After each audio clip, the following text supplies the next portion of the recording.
Hey folks, Jordan with the Young Turks and TYT Politics. I hope you're having a lovely day.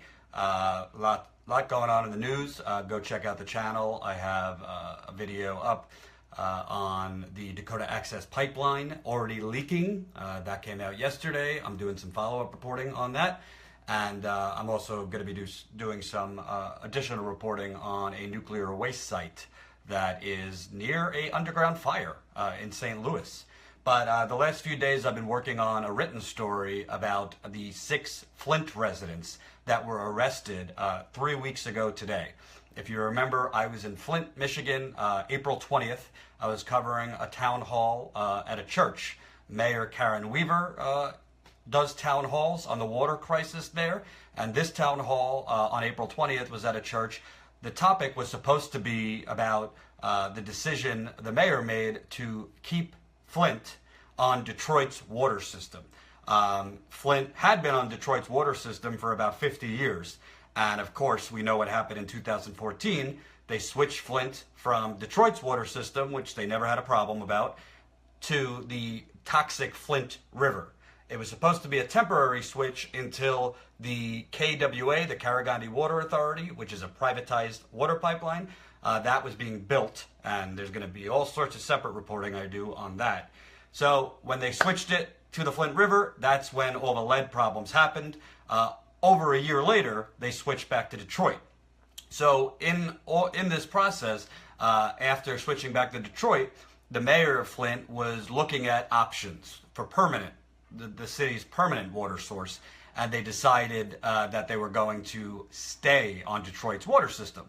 So the mayor announced that and then did a town hall to go over it with the residents. And at these town halls, the residents line up. There's a microphone on both sides of the church, and residents can ask questions, express concerns. I mean, a lot of these residents are angry, folks. Wouldn't you be? This is 3 years now. 3 years, the recent anniversary of the water switch passed, and residents are still scraping and clawing with their fingernails to get medical coverage for their illnesses. The pipes still have not been changed. So a lot of these residents were rightfully angry. So the night of that church town hall, April 20th, there were armed police in the church, which a lot of people found very strange, that you'd walk into a church for a town hall. These are lead poisoned victims.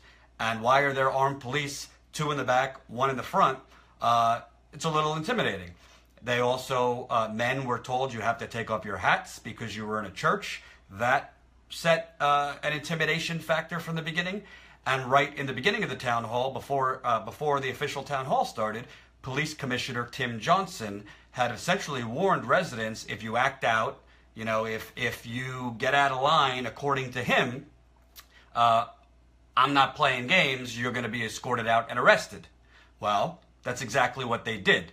As my video showed, TYT Politics video shot by Ty showed, residents were escorted out essentially for voicing their dissent too loudly. And one resident, Leah Palladino, after she used the term bullshit, was essentially tackled against the wall by a police officer, handcuffed. Look, bullshit. How long you doing this church? Wait a minute. What are you waiting? Get off my lawn. Get off my lawn. You're out of here. Get this shit. Go over there. Get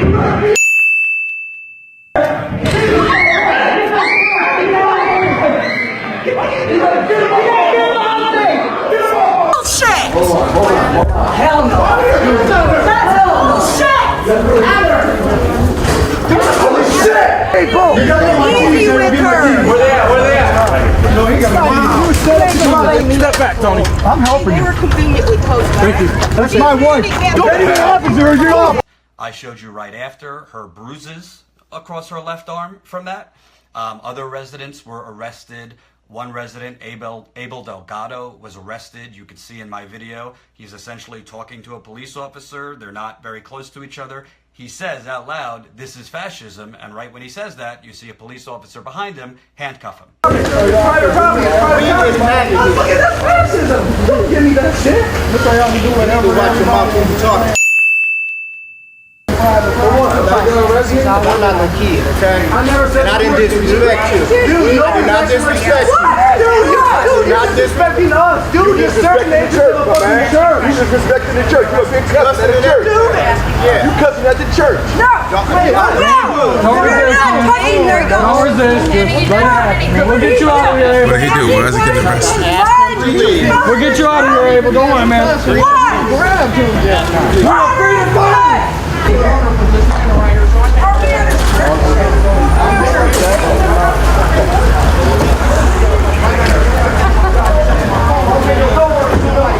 So he's basically arrested for freedom of speech.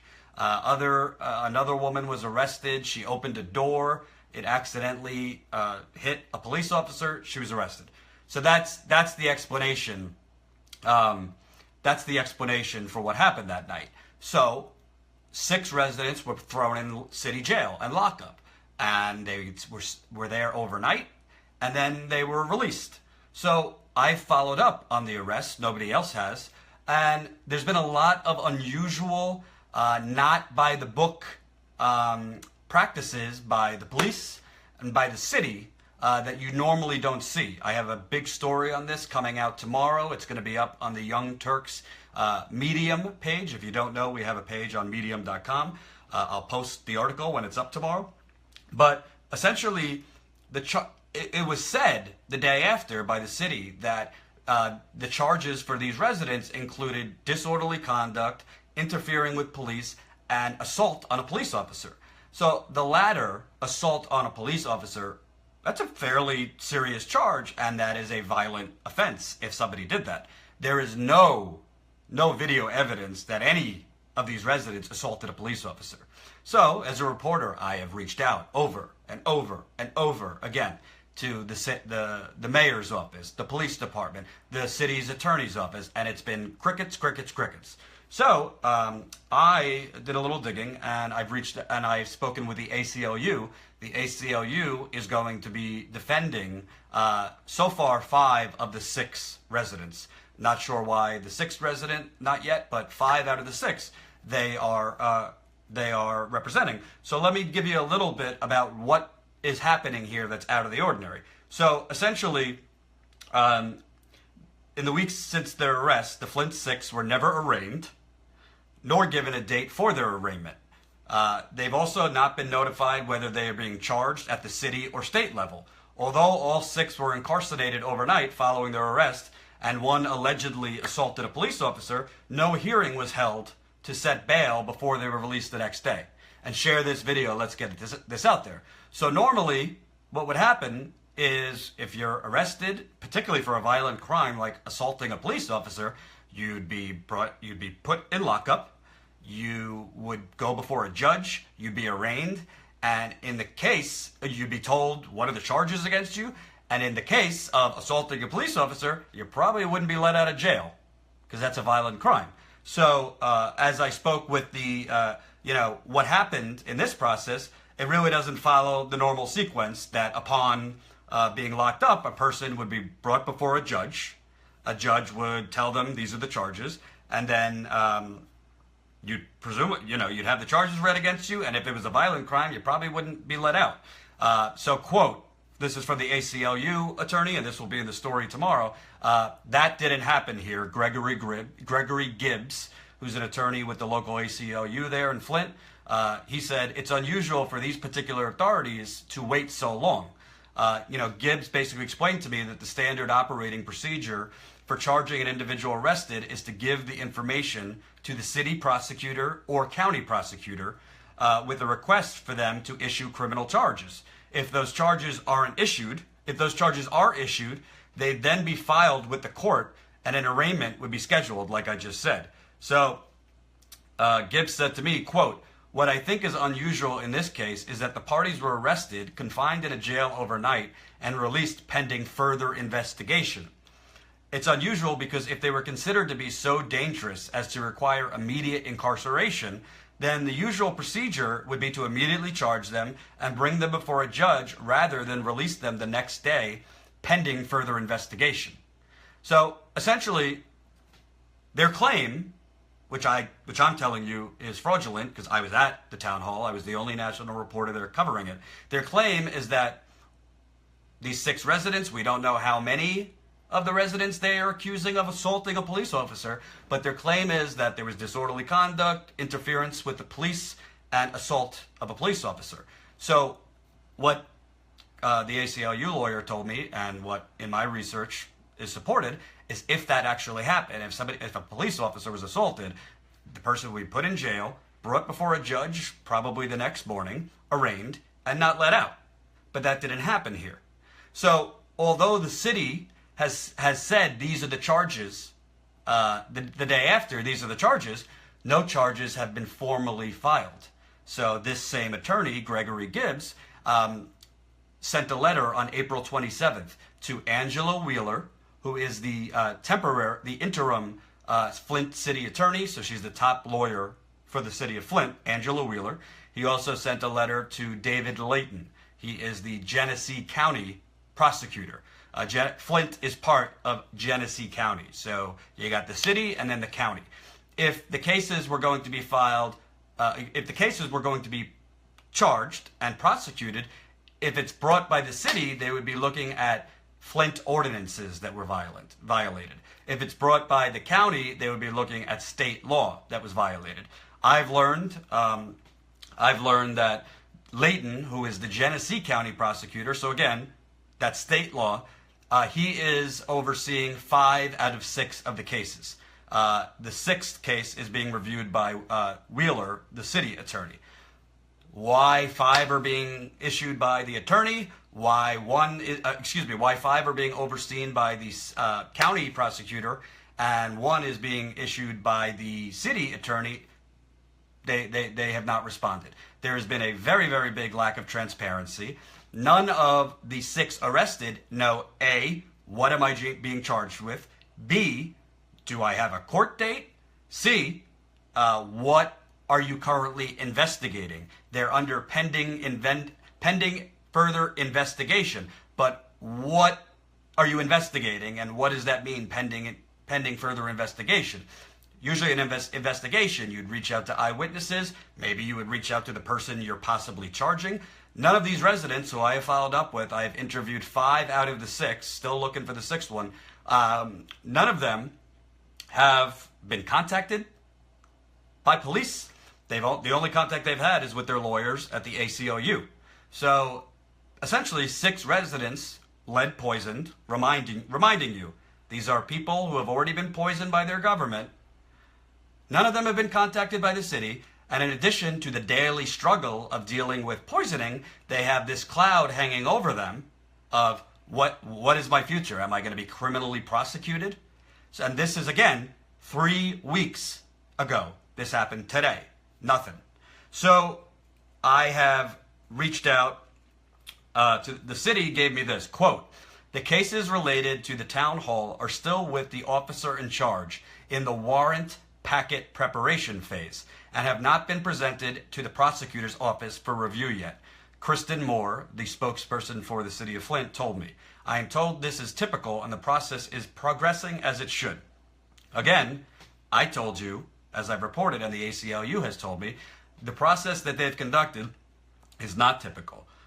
Kristen Moore, the city spokesperson, has not responded to me on if violent crimes were allegedly perpetrated, why were these alleged criminals not brought before a judge, no arraignment, and why were they let out of jail in the first place? No response to me on that. I've also asked at what stage is the investigation at? No response on that. I have also asked, can I get a statement from Mayor Karen Weaver? Mayor Karen Weaver, who has been under a lot of heat lately, can I ask what Mayor Karen Weaver thinks about lead poison victims being aggressively treated, tackled against a wall, and arrested by police at a town hall where, as far as I could see, their biggest crime was speaking out too loudly and voicing dissent. There are open public meeting laws in Michigan and other places, and according to open public meeting laws, you cannot be arrested for loudly voicing dissent. None of these residents, as far as video we have, hit a police officer, was even close to a police officer. The entire exchange was a police officer slamming one against the wall and other folks being arrested for no clear reason on video. And when I asked her, what does the mayor think about that? You know, I was told, well, the mayor wasn't aware during the actual town hall while these arrests were happening. She wasn't aware that they were happening. Okay, if you want to give Mayor Karen Weaver the benefit of the doubt that during the town hall she didn't know about these arrests, well, I could exclusively report to you, probably the first time I'm telling you. So my cameraman and I, Ty, after the town hall, first we went to the city lockup. I was on Aggressive Progressives that evening, reporting live from city lockup as the residents were in jail. By the way, I'll be on Aggressive Progressives tonight if you want to watch. I went with Ty to a bar and restaurant to eat and, you know, drink a little. Well, that night I saw Mayor Karen Weaver in a back room with what looked like Police Commissioner Tim Johnson. I only saw from behind. I didn't see the police officer's face, but it was Karen Weaver. It was Karen Weaver's husband, what looked like the police commissioner, and several other people. When I asked the city spokesperson, okay, well, if the mayor didn't know about the arrest during the town hall, she certainly knew about the arrest directly after the town hall because she was sitting in a bar and restaurant with Police Commissioner Tim Johnson. They did not respond to me. She would not respond to me on what was she doing there in that bar and restaurant with the police commissioner. In my correspondence via email, I said I only saw the officer from the back, but my assumption was it was Police Commissioner Tim Johnson. It's not the mayor. If 6 arrests are made at a town hall, I'm presuming would want to speak with the police commissioner. I did not get a response on that, which means when you don't get a response, it's usually a confirmation of what you're saying.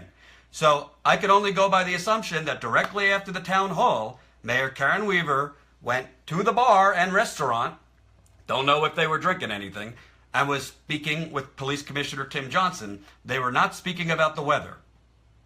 They were speaking about the 6 arrests, and they were either making plans for how to proceed or doing damage control. Who knows? But they would not give me a response. So I'm not going to give you everything. I want you to read the story tomorrow. You'll follow my Twitter, follow my Facebook.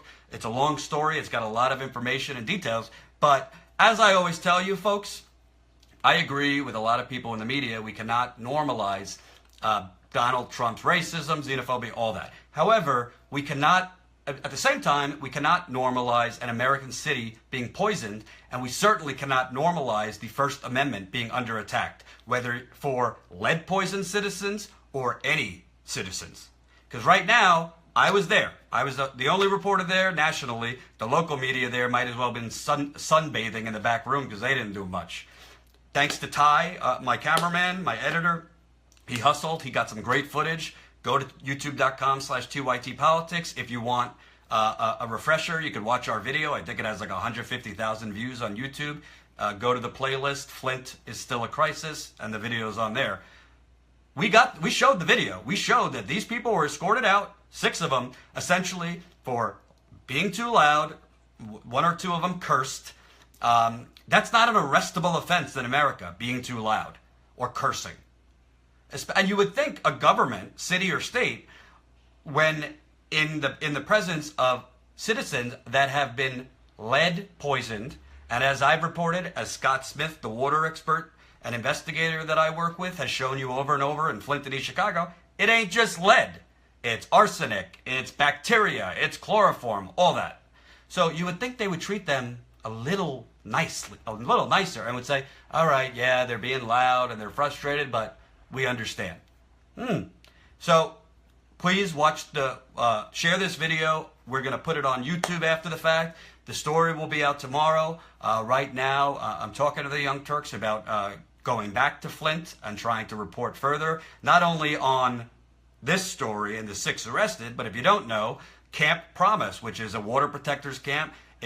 When I did a town hall in Flint a couple weeks ago, I did a town hall. I wanted to make sure people knew this was still a crisis. Some of the people in attendance actually, after the town hall, decided to start a water protectors camp. So it's Flint residents, it's non-residents, and they are there speaking out peacefully and loudly and clearly that this is unacceptable. It's been 3 years and they still cannot drink the water. It's been 3 years and the pipes are still not cleaned, changed. It's been 3 years and there are still residents clawing with their fingernails to get basic medical coverage for being poisoned.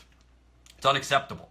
So I am going to, when I was there about 3 weeks ago, there was only like permanently 12 to 15 people. 3 weeks later, I'm told there's anywhere between 60 and 70 full-time people there. The weather's getting nicer. There might be more water protectors from all around the country that want to go to this park, Kersley Park, in Flint, Michigan, and stand with the residents of Flint. Because as I've always said, this is about a lot, this is much bigger than Flint.